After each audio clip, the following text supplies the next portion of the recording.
Welcome to Bedtime Astronomy.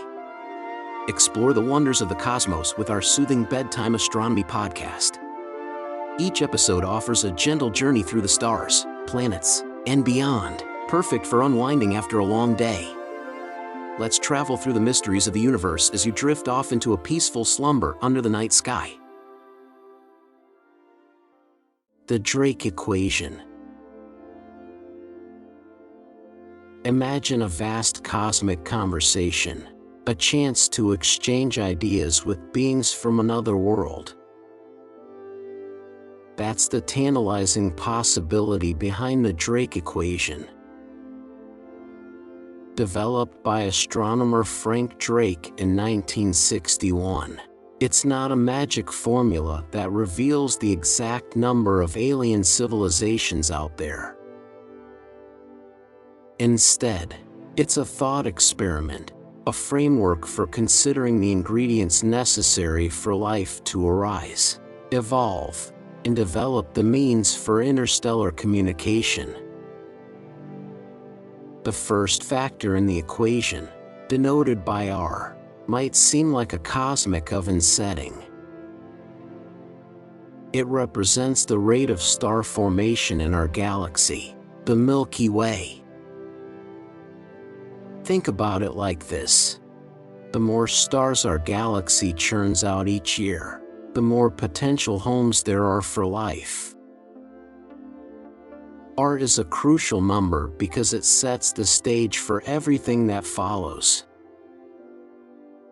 If new stars aren't forming frequently, the chances of finding life dwindle significantly. But here's the exciting part. Astronomers have ways to estimate R.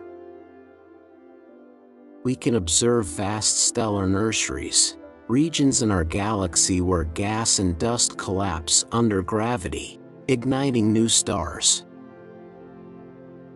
By studying the rate of star birth in these stellar cradles, scientists can extrapolate an estimate for the overall rate of star formation in the Milky Way. This number, though not perfect, gives us a starting point in our search for life beyond Earth. With a handle on the stellar birth rate in our galaxy, the Drake equation moves on to a critical question. How many of these stars have planets? This factor is represented by Fp, the fraction of stars with planetary systems. Just a few decades ago, the existence of exoplanets, planets orbiting stars outside our solar system, was pure speculation. Now, thanks to a revolution in astronomy, we've discovered thousands of confirmed exoplanets, with more being identified all the time. This rapid pace of discovery is radically changing our understanding of Fp. The methods used to detect exoplanets are ingenious. One technique, the transit method, relies on the slight dimming of a star's light as a planet passes in front of it, blocking a tiny fraction of the starlight.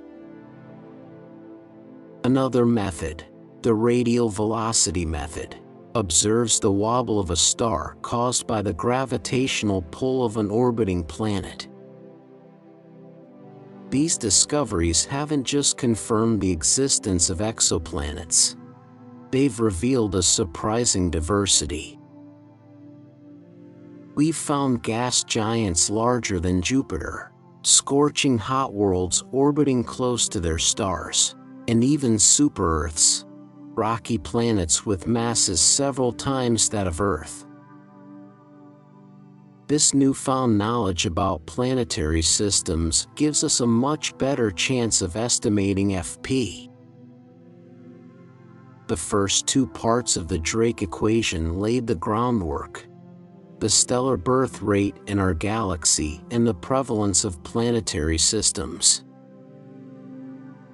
Now, we arrive at a critical juncture. Ne, the number of planets that could support life per star system with planets. This factor sifts through all those newly discovered exoplanets, asking a crucial question: which ones could potentially harbor life? The concept of habitability is a complex one. For a planet to be considered potentially life-supporting, it needs to meet certain criteria. One key factor is the presence of liquid water. Water is essential for most biological processes as we understand them, acting as a solvent, transporting nutrients, and playing a vital role in cellular structure. So, planets within a star's Goldilocks zone, the region where temperatures are neither too hot nor too cold to allow liquid water to exist on the surface, become prime candidates for life. But water isn't the only ingredient.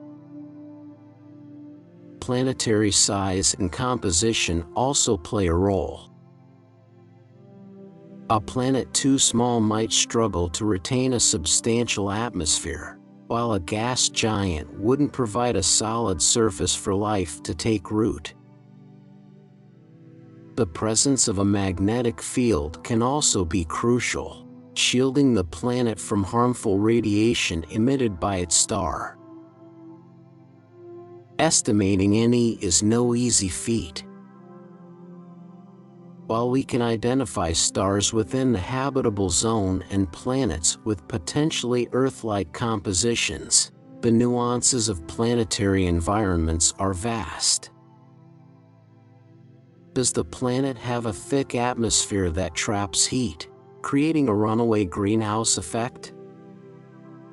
Is the planet geologically active, constantly churning and potentially spewing life-threatening chemicals?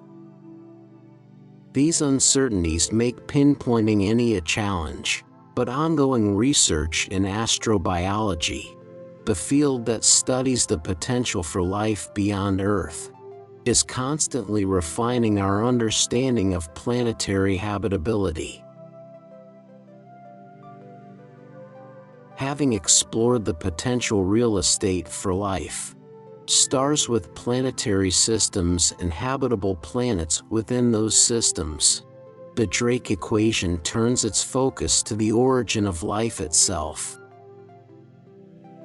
Here, the equation considers FL, the fraction of planets that could support life where life actually arises. This factor delves into the realm of the unknown. On Earth, life emerged relatively early in the planet's history, suggesting that the conditions for life's origin might be more common than previously thought. However, the exact mechanisms that kick-started life on our planet remain a mystery. Was it a chance occurrence, a fortuitous chemical reaction in a primordial soup? Or are there underlying principles that make the spark of life more probable than we realize? The field of abiogenesis studies the origins of life. Scientists are conducting experiments simulating early Earth conditions, trying to recreate the potential scenarios that led to the first self-replicating molecules. Additionally, research on extremophiles, organisms that thrive in extreme environments, is providing insights into the resilience and adaptability of life. Despite these efforts, estimating FL remains a significant challenge. We only have one data point, Earth, and the possibility of life arising elsewhere hinges on factors we don't fully understand. However, Ongoing research in abiogenesis and the discovery of potentially habitable exoplanets are slowly chipping away at this uncertainty. The journey through the Drake equation continues with phi, the fraction of planets with life where that life evolves into intelligent beings. Here, the equation ventures even deeper into the realm of the unknown. Life on Earth has certainly produced a remarkable variety of organisms, but only one species, Homo sapiens, has developed intelligence. Is intelligence a rare evolutionary byproduct, or a more inevitable consequence of life's progression under certain conditions? We simply don't know. The factors that led to human intelligence are complex and multifaceted, involving a large brain, the ability to use tools, and a capacity for language and abstract thought. The question of whether these traits are unique to our evolutionary path or could emerge on other planets with suitable conditions remains unanswered. However, the vast number of planets potentially harboring life suggests that, at least statistically, the possibility of intelligent life arising elsewhere in the universe is not negligible. The final factor we'll explore in this part of the Drake equation series is Fc, the fraction of civilizations that develop a technology for interstellar communication. Imagine a planet teeming with intelligent life, yet lacking the technological prowess to send messages into the vast cosmic ocean. Fc considers this possibility. Developing technology capable of interstellar communication is a significant hurdle. It requires advanced engineering capabilities, a deep understanding of physics, and the drive to explore beyond one's own planet. We, on Earth, are only just beginning to explore the possibilities of interstellar travel, and whether we'll ever achieve it remains to be seen. The factor Fc also acknowledges the possibility of self-destruction. Perhaps civilizations develop technology that ultimately leads to their demise. Alternatively, they might simply lose interest in interstellar communication, focusing their attention inward. While we can speculate about these scenarios, the true value of Fc remains a mystery. Having considered the likelihood of intelligent life developing a desire to communicate across interstellar distances, the Drake equation moves on to L, the length of time for which such civilizations release detectable signs of their existence. This factor is crucial because even if a civilization develops the technology for interstellar communication, it might only do so for a brief period in its history. Imagine a civilization that transmits signals for a mere century before moving on to a different form of communication or even disappearing altogether. The brevity of their signal might make them incredibly difficult to detect. L takes this possibility into account. Estimating L is no easy feat. Civilizations might self-destruct, lose interest in communication, or simply evolve beyond the need for radio waves or other detectable methods. Our own technological advancement is relatively recent in the grand scheme of things, making it difficult to predict how long a civilization might actively transmit signals. With all the factors discussed so far, the Drake equation reaches its final frontier. The number of civilizations in our galaxy capable of interstellar communication that exist at any given time, n. This is the ultimate goal, the answer to the question that sparked the creation of the equation. However, here's the catch. Most of the factors in the equation are currently unknown. We have estimates for some, like the rate of star formation, but others, like the fraction of planets where life arises, remain shrouded in mystery. This means the value of n is also highly uncertain. The beauty and frustration of the Drake equation lie in this very uncertainty.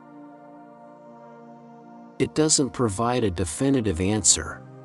Instead, it serves as a framework for considering the possibilities and stimulating discussion.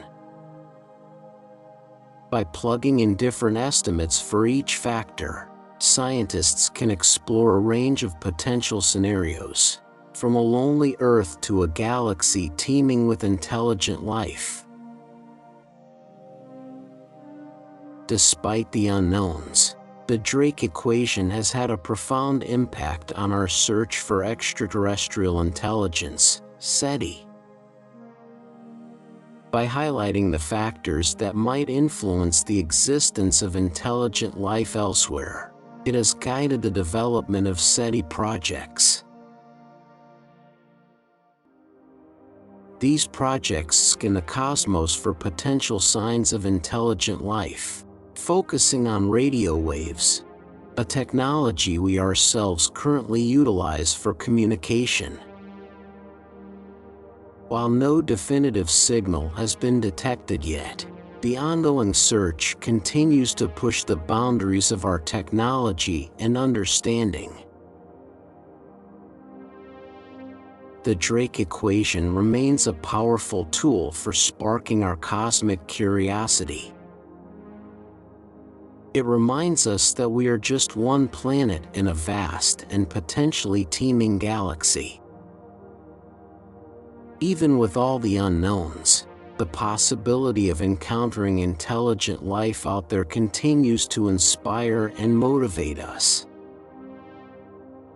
As we refine our understanding of the universe and develop ever more sophisticated technologies, the quest to answer the age-old question, "Are we alone?" might one day lead to a resounding discovery.